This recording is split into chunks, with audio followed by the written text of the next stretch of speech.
نحمده ونصلي ونسلم على رسوله الكريم اما بعد۔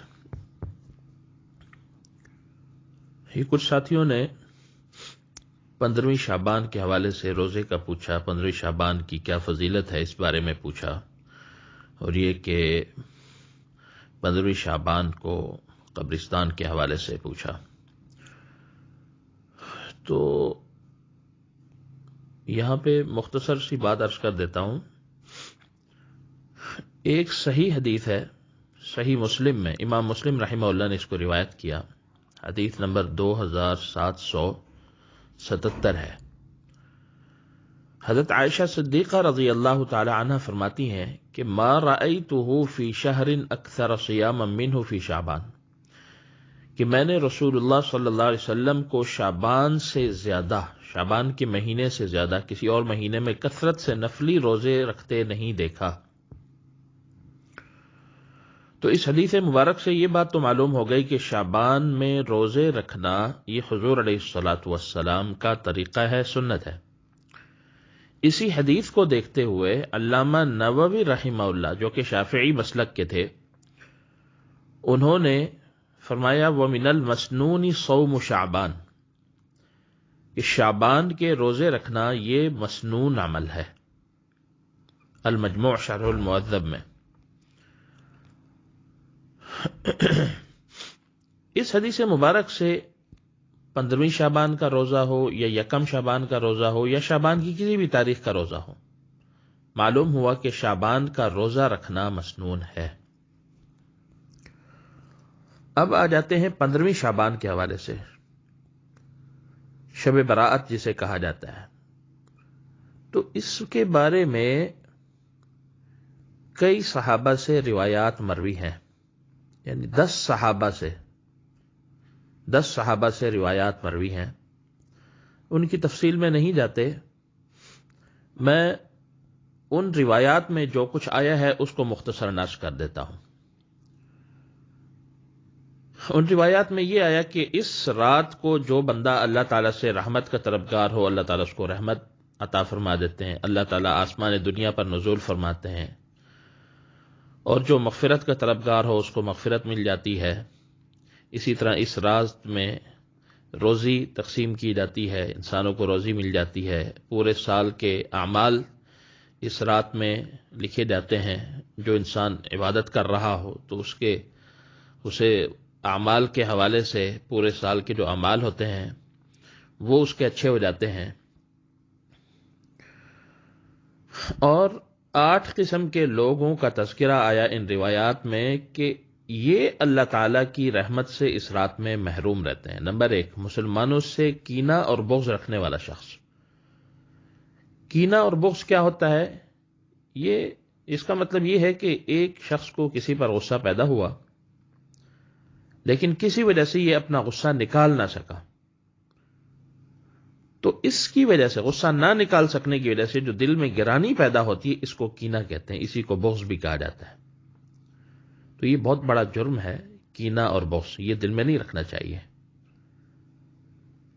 یہ مسلمان کے لیے زہر قاتل ہے۔ مسلمان کو اپنے دل میں کینہ اور بغض نہیں رکھنا چاہیے۔ امام غزالی رحمۃ اللہ علیہ نے تو یہاں تک فرما دیا کہ انسان کے دل میں یہ جو کینہ پیدا ہوتا ہے، بغض پیدا ہوتا ہے، یہ غصے کی وجہ سے پیدا ہوتا ہے، اور اس کینے کی وجہ سے پھر 8 گناہ پیدا ہوتے ہیں، جس کو شمار فرمایا حسد، شماتت، سلام کا جواب نہ دینا، حقارت کی نگاہ سے دوسروں کو دیکھنا، غیبت کرنا، جھوٹ بولنا، مسخرہ پن کرنا، موقع پاتے ہی کسی کو ستانا، حقوق ادا نہ کرنا، یہ مختلف گناہ اس سے پیدا ہوتے ہیں۔ بہرحال دوسرا شخص جو اس رات میں رحمت سے محروم ہوتا ہے وہ ہے شرک کرنے والا۔ تیسرا شخص ناحق قتل کرنے والا۔ چوتھا زنا کرنے والی عورت۔ پانچواں قطع تعلقی کرنے والا۔ چھٹا شلوار تہبند کو ٹخنوں سے نیچے لٹکانے والا۔ ساتواں والدین کا نافرمان۔ آٹھواں شراب پینے والا۔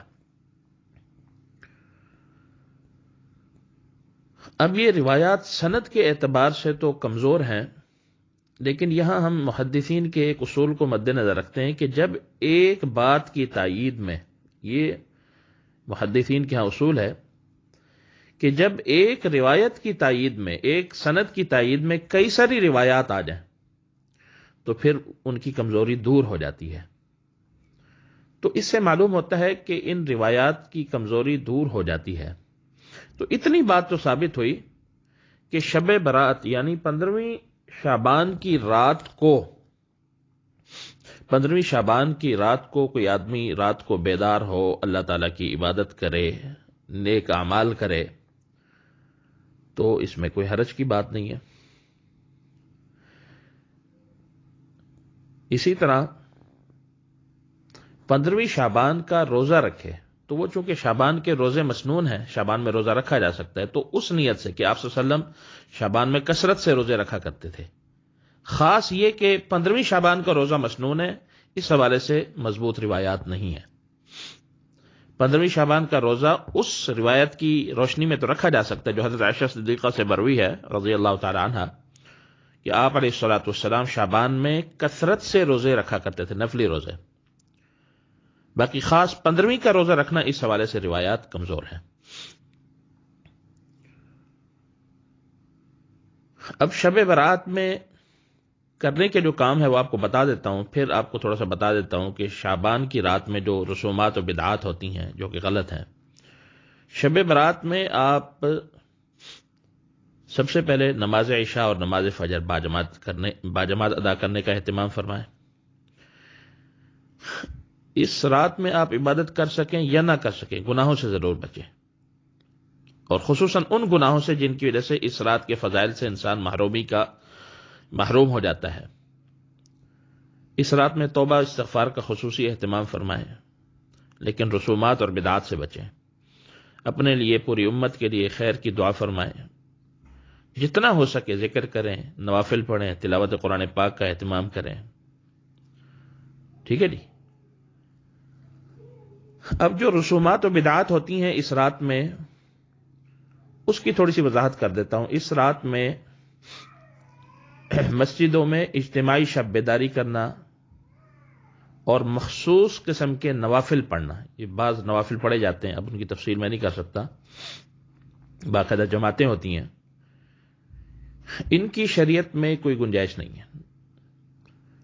اسی طرح نوافل کی تسبیح، صلاۃ و تسبیح کی، تراویح کی جماعت کروانا، اسپیکر پر نعت خوانی، جلسہ، اب اس میں کوئی مریض ہوتے ہیں، ان کا حرج ہوتا ہے اسپیکر پر جب یہ جلسہ شروع ہو جائے، بیان شروع ہو جائے۔ اسی طرح ہوٹلوں اور بازاروں میں گھومنا، حلوہ پکانے کو ضروری سمجھنا، خاص طور پر اس رات میں ایصال ثواب کو ضروری سمجھنا، قبر میں چراغ جلانا، اس رات سے ایک دن پہلے عرفہ کے نام سے ایک رسم کرنا، اس رات میں گھروں میں روحوں کے آنے کا عقیدہ، یہ بھی غلط ہے، فوت شدہ شخص کے گھر جانے کو ضروری سمجھنا، بیری کے پتوں سے غسل کرنا، گھروں میں چراغاں کرنا، گھروں اور مساجد کو سجانا، اور اس سے بڑھ کر اس رات میں آتش بازی کرنا، لوگ آتش بازی کرتے ہیں ہندوؤں کو دیکھ دیکھ کے، یہ تمام امور شریعت کے خلاف ہیں، ان کا کوئی ثبوت حضور اکرم صلی اللہ علیہ وسلم سے، صحابہ کرام سے، سلف صالحین سے نہیں ملتا۔ اس لیے ان تمام بدعات سے، رسومات سے بچنا چاہیے، ان کو ترک کرنا چاہیے، معاشرے سے ان کو مٹانے کی کوشش کرنی چاہیے، اور ہر مسلمان پر اپنی وسعت کے مطابق فرض ہے کہ وہ ان رسومات و بدعات کو مٹانے کا کام کرے۔